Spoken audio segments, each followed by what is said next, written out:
Salut! Je reviens aujourd'hui pour une vidéo qui va être courte mais qui me tenait à cœur et vous l'aurez vu au titre. Je précise que je n'attaque pas les gens qui ont laissé les commentaires dont je vais faire état, dont je vais parler là dans quelques secondes. Mais je pensais que c'était vraiment important. Dans mes dernières vidéos, notamment dans mon dernier vlog, qui est un vlog que j'ai tourné à un moment où vraiment ça n'allait pas du tout. Pas que ça aille spécialement mieux maintenant, mais ça va un petit peu mieux, hein, voilà. Dans la période où ça va pas, on est plus dans la zone haute que dans la zone basse, bref. C'était donc un vlog tourné sur une semaine où j'étais en arrêt maladie, où ça n'allait pas et où je faisais état finalement de vraiment ma fatigue chronique, des examens du sommeil, tatati tatata. Pour recontextualiser un petit peu, parce que tout le monde n'a pas vu ce vlog, tout le monde ne me connaît pas et peut-être que des gens cliqueront sur cette chaîne en fonction du titre. J'ai 34 ans, je suis végane depuis que j'ai 20 ans, avant j'étais végétarienne depuis environ mes 14 ans, et ça fait un certain temps que je suis très fatiguée. En fait, ça fait des années que je suis fatiguée. Je suis plus fatiguée que tous les gens que je connais, pour être très honnête. Ça ne veut pas dire que je ne peux rien faire de ma vie, mais ça veut juste dire que je suis fatiguée tous les jours, que les choses me fatiguent très facilement, que j'ai, je pense, différentes fatigues qui s'accumulent, fatigue physique, émotionnelle, cognitive, psychologique, tout ce que vous voulez. J'ai des troubles du sommeil qui ne sont pas, je pense, vous allez le voir du coup, qui sont pas dramatiques, mais qui jouent sur ma sensation de repos et effectivement sur un repos réel, je pense. Des troubles que j'ai depuis toujours. Et j'ai aussi des problèmes de digestion et j'ai beaucoup de douleurs chroniques qui ne sont pas intenses, loin de là, hein, mais qui sont, comme j'ai dit, chroniques, donc elles sont là quasiment tous les jours. Et c'est ce que je disais à une amie il n'y a pas longtemps, imaginez avoir un petit caillou dans votre chaussure, ça vous transperce pas le pied, c'est pas un rocher, c'est pas un pieu qui vous... qui vous transperce le pied, mais si vous avez un petit caillou dans la chaussure tous les jours quand vous marchez, au bout d'un moment, ça devient difficilement supportable. Voilà comment moi je perçois mes douleurs. Pour être plus précise, j'ai des douleurs au niveau du bas du dos, j'ai des douleurs dans les jambes, j'ai pas de douleurs dans les bras en général, j'ai des douleurs dans les épaules, j'ai beaucoup de maux de tête et j'ai aussi des migraines. Bref, là vous vous dites, mais en fait rien ne va. Bon, effectivement, c'est pas génial. Après, ça ne m'empêche pas non plus d'avoir une vie avec des moments de plaisir, des moments de détente, des balades, voilà. Mais oui, en fait, si je parle très très franchement, oui, je suis limitée dans ma vie quotidienne par ma fatigue, par mes douleurs moins, à part mes douleurs de tête et mes problèmes de digestion. Mais mes problèmes de digestion, j'ai quand même trouvé des probiotiques qui fonctionnent bien et qui m'aident et j'ai adapté ma nourriture depuis des années maintenant, donc voilà. Et pour mes maux de tête, il n'y a pas 36 milliards de solutions, j'ai des médicaments. Alors je ne prends pas de médicaments spécialement pour les migraines parce que je trouve qu'ils sont pas pratiques. Ce sont des médicaments, en tout cas de ce qu'on m'a dit, j'en ai essayé, je veux dire. Donc ce que je dis, c'est que voilà, ce que j'ai expérimenter moi-même, c'est que ce sont des médicaments qu'il faut prendre dès qu'on sent qu'on va avoir la migraine. Bon, moi j'arrive pas trop à faire ça parce que j'ai l'impression que je capte un petit peu avec du retard mes sensations corporelles, ou peut-être que parfois je veux pas me dire que c'est ça alors qu'en fait c'est ça, bon bref, j'en sais rien ce que je me dis. Et puis ce sont des médicaments, qui moi m'ont fait dormir à chaque fois, mais dormir un peu, pas un petit peu comme ça tranquille. Voilà, qui m'ont fait dormir comme une pierre d'un coup et comme une longue sieste dont on se réveille et on n'est pas bien. Vous voyez, j'en ai essayé plusieurs, mais les derniers que j'avais essayés, c'était vraiment les pchits dans le nez, il n'y en avait que 2 dans la boîte. Bref, c'est pas pratique, donc c'est pas idéal, c'est pas bien, ça fonctionne pas super bien, mais je préfère passer par des médicaments plus classiques que je prends en quantité du coup peut-être plus importante. Et j'ai aussi des médicaments, je vais pas donner de nom du coup, mais voilà, j'ai des médicaments, des molécules en tout cas qui fonctionnent très très bien sur moi. Les médecins ne veulent pas trop les prescrire, donc c'est un petit peu un problème, mais voilà. Oui, si je suis honnête, je suis quand même limitée. Voilà. Je pense que j'en ai fait état plusieurs fois dans mes vidéos, sans le dire peut-être de manière aussi claire que maintenant. Et là, bah aujourd'hui, je sais pas. Peut-être que je suis un peu saoulée, un peu fatiguée de beaucoup de choses, et puis j'ai envie de dire les choses telles qu'elles sont, sans honte, sans minimiser. En fait, j'ai toujours peur. Enfin, j'ai connu et je connais des gens qui ont eu vraiment des situations de santé très difficiles.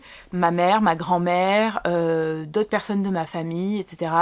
Donc je me sens pas légitime en fait à venir dire oui j'ai mal tous les jours, oui je suis fatiguée tous les jours, mais en fait ça fait des années que je constate que je n'arrive pas à suivre le rythme des gens autour de moi, que je suis toujours en décalage, et de ne pas l'accepter, entre guillemets, ne m'aide pas. Ça crée une frustration, ça crée une honte. J'ai eu beaucoup de honte par rapport au fait d'être toujours fatiguée, parce qu'en plus, bah, les gens ne le croient pas vraiment, parce que je suis quand même relativement jeune. J'ai pas de maladie déclarée, enfin diagnostiquée. J'ai un corps qui fonctionne quand même relativement bien. Enfin, vous voyez. Et puis, voilà, je viens du... Enfin, je sais pas si c'est générationnel, mais moi j'ai plutôt entendu dire quand j'étais petite que j'étais un peu fainéante. Alors j'étais pas fatiguée comme ça quand j'étais petite, mais du coup j'avais toujours ce côté peut-être un peu nonchalant ou flegmatique par moment, et donc on associe souvent ma fatigue à ça. Et pardon, donc ce qu'on m'a dit je vais y arriver, le fil est long, mais le fil, je le tiens quand même. Dans ce dernier vlog, j'ai eu plusieurs commentaires, je pense qu'ils se voulaient vraiment bienveillants, de personnes qui faisaient le lien entre ce que je décris, là ce dont je viens de vous parler, et le véganisme. Voilà. Comment vous dire? Pourquoi pas? Moi, je savais que non, je sais que non, mais je me suis dit, c'est le moment d'aller faire cette fameuse prise de sang. Pour être honnête, j'ai fait une prise de sang la dernière fois il y a 6 ans. À l'époque, j'ai fait cette prise de sang parce que j'avais une carence en B12. Je le savais. Parce que les symptômes que j'avais à l'époque étaient vraiment caractéristiques, inhabituels, très particuliers. Et c'était vraiment le textbook de la carence en B12. Donc j'ai fait cette prise de sang juste pour le confirmer au cas où quand même, parce que je ne suis quand même pas docteur. Et il s'est avéré qu'effectivement j'étais carencée en B12, ce qui est tout à fait normal, étant donné que je suis devenue végane à 20 ans, ou 21 je sais plus, et que quand j'ai fait cette prise de sang j'avais donc 28 ans, et je ne me suis jamais, comment on dit, supplémentée de manière régulière en B12. Voilà, c'est pas bien, d'accord, maintenant, voilà, moi écoutez, je n'arrive pas à tenir les choses, je n'arrive pas à être régulière, je n'arrive pas à prendre des suppléments tous les jours ou tous les 2 jours ou tout, je sais pas combien, c'est pas bien. Si vous y arrivez, tant mieux, si vous avez besoin juste de vous bouger un peu pour y arriver, faites-le. À l'époque, il y avait que ça et 2 ou 3 petits trucs par rapport aux reins qui étaient pas top, mais qui étaient pas non plus en gras, ou un truc pour les reins qui était en gras, mais vraiment d'un tout petit peu, et ma B12 qui était carencée, voilà. Et le reste était très bon. Ferritine, hémoglobine, calcium et tous les autres trucs, voilà. À l'époque, j'avais déjà certains problèmes de santé, à savoir les migraines et les maux de tête que j'ai depuis que je suis enfant. Donc je n'étais pas végane, ni même végétarienne avant mes 14 ans. Et mes problèmes de digestion, oui, ils sont apparus effectivement quand j'étais végane, mais je les avais donc déjà à l'époque de cette prise de sang et rien n'était remonté. Pareil, ma TSH était normale. Donc voilà, je sais qu'on me parle aussi beaucoup de la thyroïde et ne vous inquiétez pas, je ne le prends absolument pas mal parce que même moi, à un moment donné, je me suis dit mais c'est sûr en fait, c'est la thyroïde.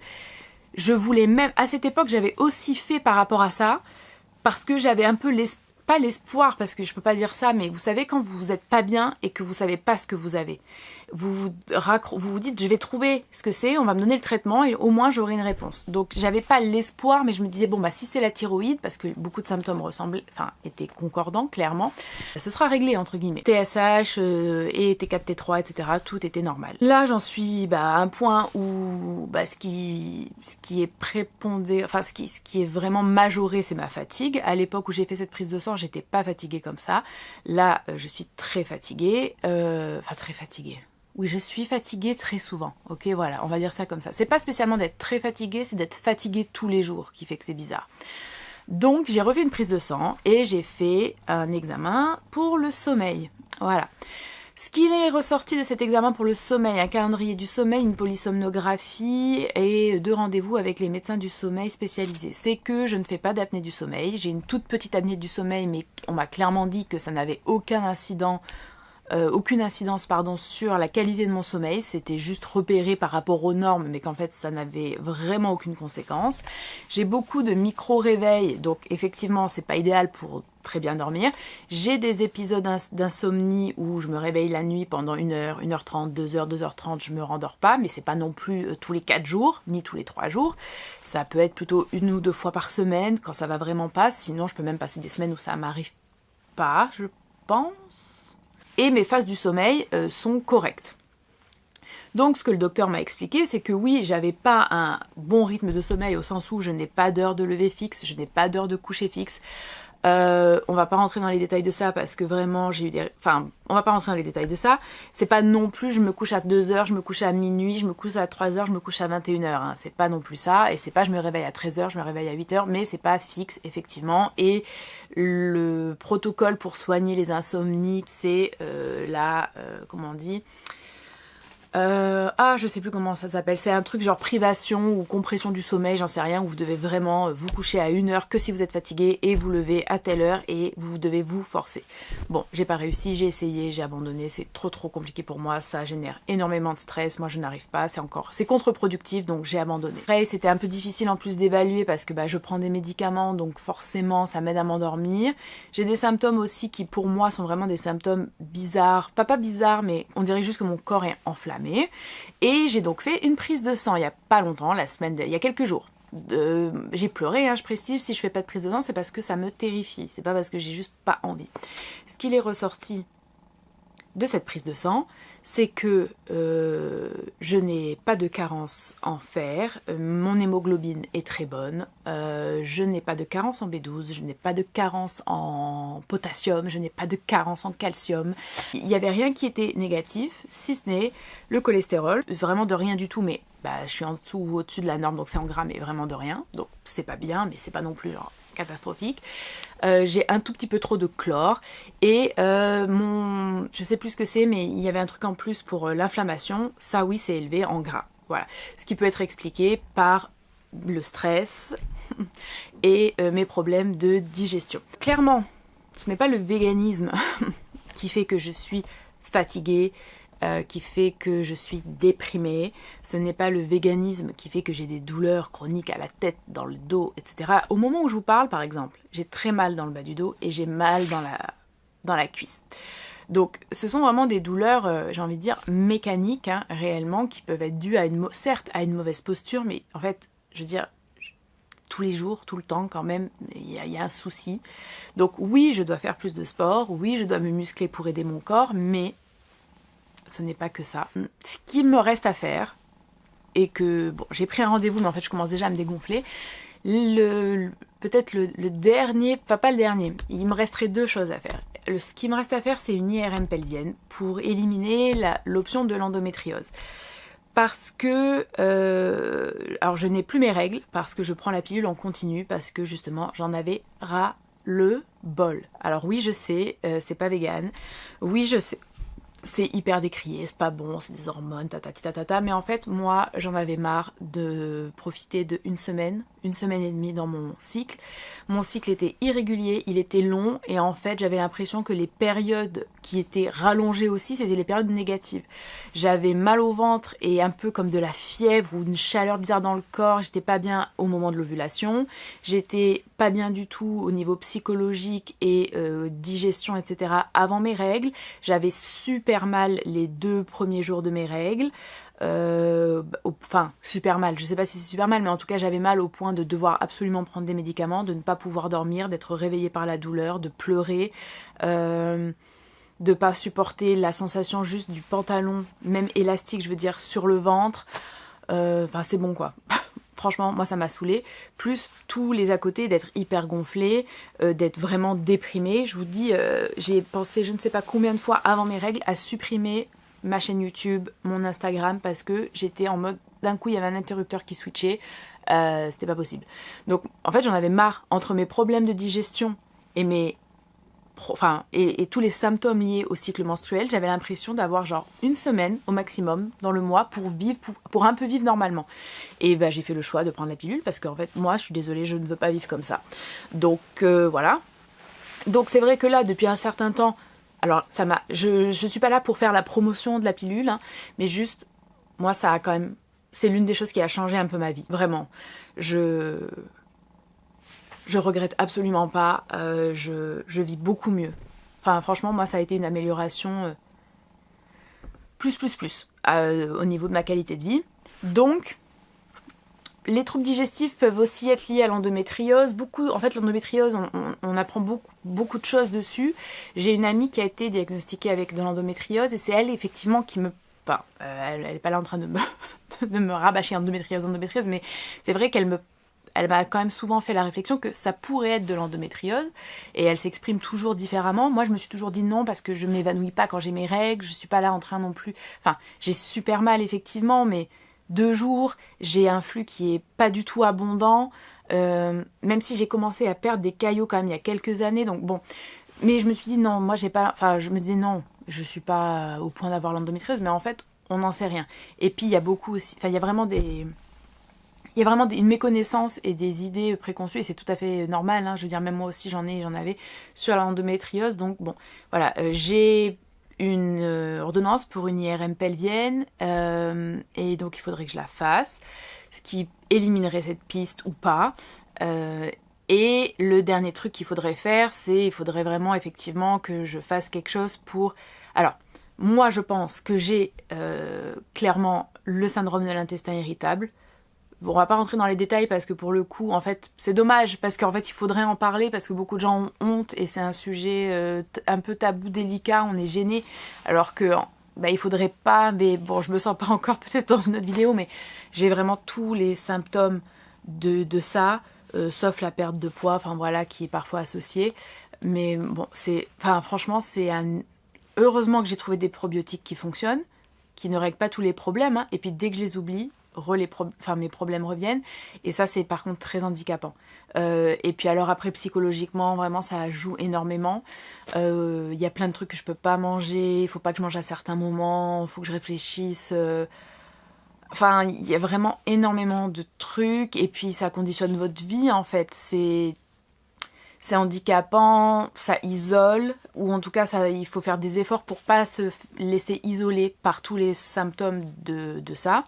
Moi, je suis convaincue que j'ai aucun doute sur le fait que j'ai l'intestin irritable.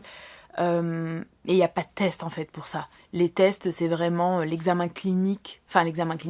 des symptômes, la prise ou pas de certaines nourritures, etc. Bon bah tout ça je l'ai fait, le résultat est assez... Mais ça pourrait être aussi de l'endométriose. Donc c'est pour ça que l'examen de l'endométriose serait quand même très important. Ça pour vous dire que quoi ? Pour vous dire que non, ce n'est pas le véganisme. Vous voyez, mon sommeil n'est pas du tout catastrophique, que mes résultats de prise de sang sont bons.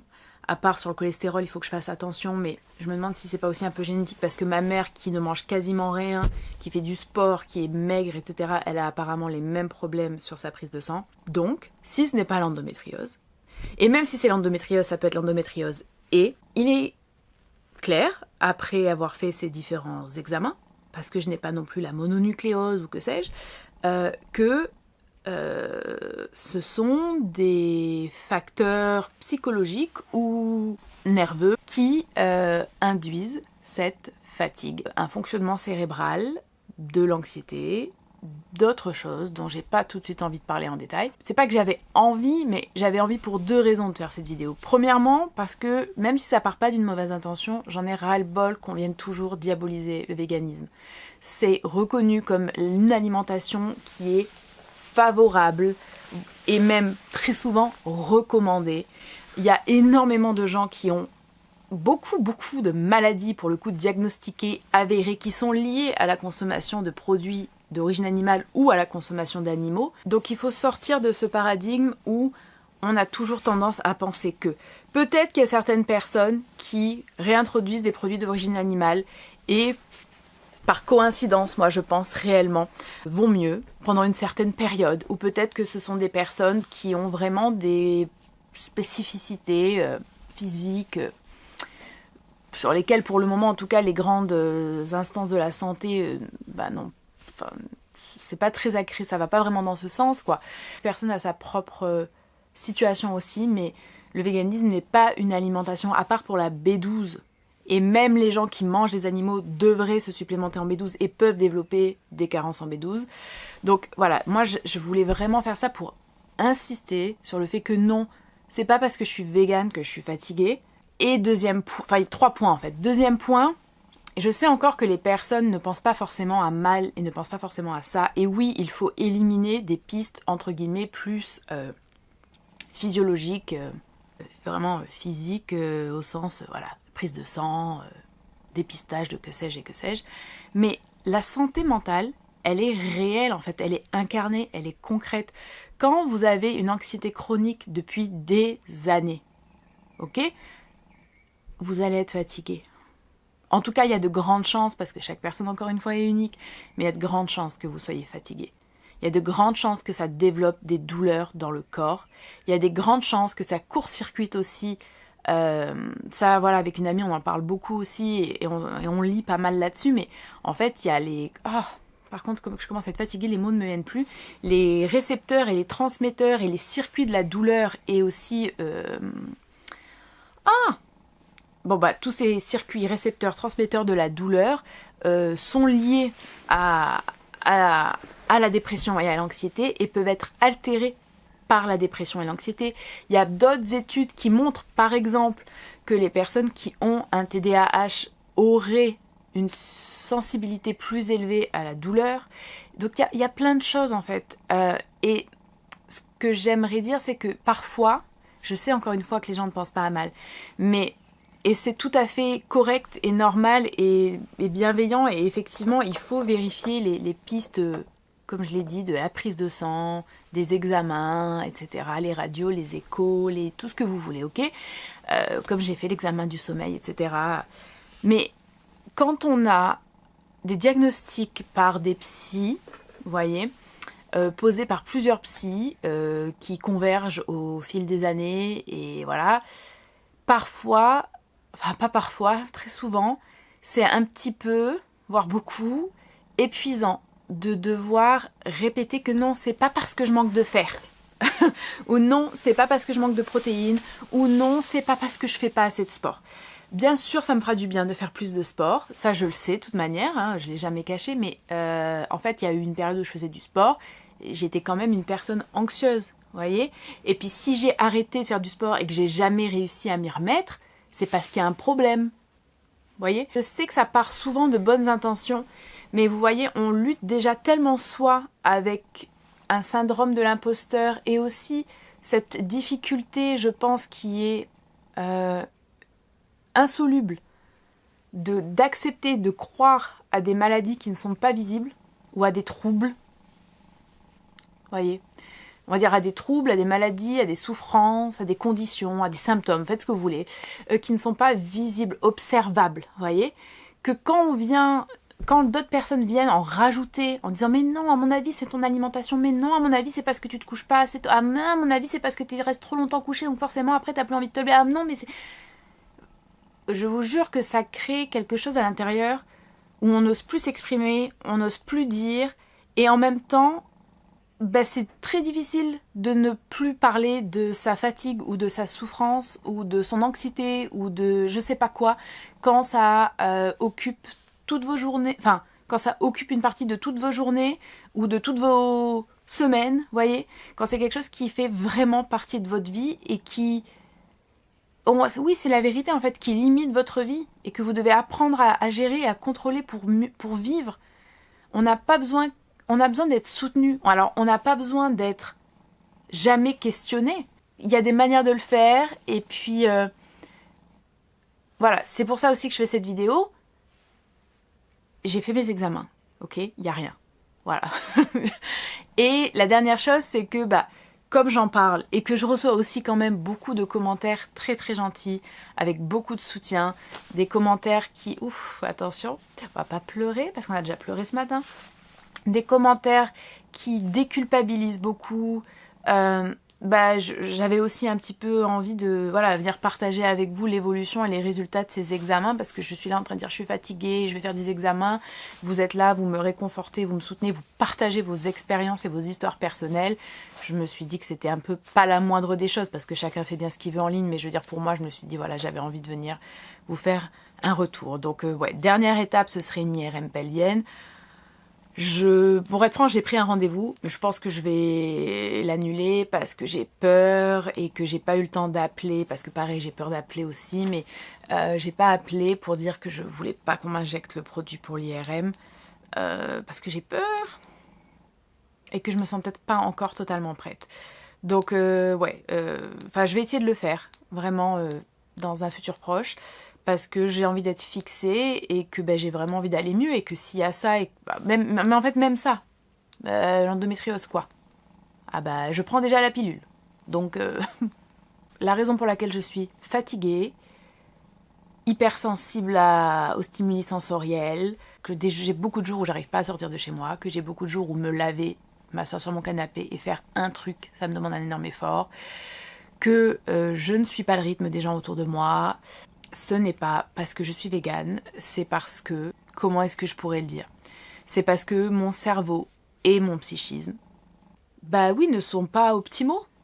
C'est la vérité. Ne sont pas optimaux et ne sont pas dans la norme. Je regardais une vidéo ce matin en fait où la dame disait quelque chose que je trouve très juste. Après on va toujours nous dire il n'y a pas de norme. Non mais qu'est-ce que ça veut dire être normal? Mais en fait il y a une norme. C'est pas une honte, c'est pas une attaque. Il y a une norme, il y a des normes. Et je suis pas dans la norme. Et j'ai un psychisme ou un mental, ou j'en sais rien comment vous voulez l'appeler, qui est à certains regards défaillant. Et c'est pas que c'est pas grave, mais c'est la vérité. Et ça va pas m'aider de dire non, non, non, non, non. En fait, quand on me dit non, non, non, non, non, c'est comme si on venait nier mes difficultés du quotidien.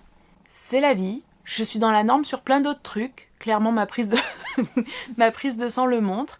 J'ai la chance d'être dans la norme sur beaucoup d'autres trucs en santé, ou sur l'apparence physique, par exemple. Et puis, il y a des trucs où je suis pas dans la norme. Et où je suis pas en bonne santé, et où je suis pas fonctionnelle.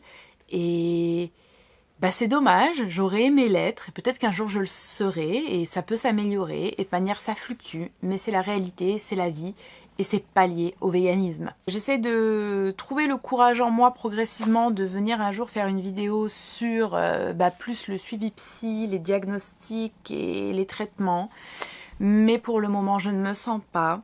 Je pense que je commencerai sans doute par aborder ces thématiques-là avec les vidéos réservées aux membres, et puis quand certaines choses de ma vie auront changé, peut-être que je viendrai parler de ça publiquement. Parce que c'est bien beau et c'est vrai de dire qu'il ne faut pas avoir honte, qu'il faut en parler, qu'il faut libérer la parole, je suis d'accord, mais un peu comme pour l'intestin irritable ou la maladie de Crohn, il y a des maladies dont c'est un petit peu plus facile de parler, je pense, et puis chaque personne est différente, et il faut aussi reconnaître que des fois on a encore de la honte en nous. Et moi j'ai encore de la honte en moi. Voilà, c'est pas grave non plus, hein. C'est déjà de le reconnaître, je pense que c'est pas mal. Je pense que j'ai beaucoup blablaté. Je vous remercie du coup de m'avoir écouté blablater pendant tout ce temps. J'espère que cette vidéo aura été intéressante d'une façon ou d'une autre. Je vous encourage à faire vos examens si vous avez des problèmes, quels qu'ils soient, à vous rapprocher de thérapeutes, à en parler à des personnes de confiance autour de vous, à ne pas vous isoler, à écrire si vous en avez besoin. Je finirai sans doute par dire que parfois avoir besoin de médicaments, c'est pas une honte, et que les médicaments sont des béquilles, des outils parfois indispensables, et que même s'ils n'expliquent pas tout, à partir du moment où ils aident, effectivement, c'est déjà ça de prix, c'est déjà beaucoup même. Voilà, même si bien évidemment, moi en tant que végane et antispéciste, c'est toujours à chaque prise de médicament, et j'en prends beaucoup du coup, mais à chaque prise de médicament,